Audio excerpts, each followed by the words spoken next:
بلوچستان کے شہر نصیر آباد سے ہمارے گدروشیہ پوائنٹ کے نمائندہ ریاض احمد ماندائی کی رپورٹ کے مطابق بلوچستان کے سرکاری اسپتالوں کو پرائیویٹائزیشن کرنے اور ملازمین کے کانٹریکٹ پر بھرتیوں کے خلاف ٹیچنگ اسپتال ڈیرہ مراد جمالی میں جاری ہڑتال چوتھے روز میں داخل ہو گئی۔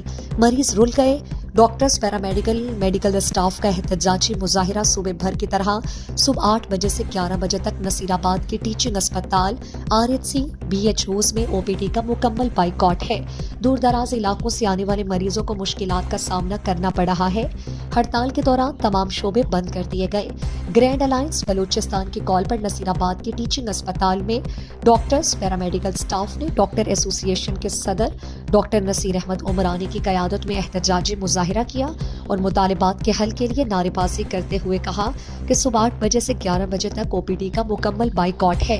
جب تک ہمارے مطالبات حل نہ ہوئے تو سخت احتجاج کریں گے۔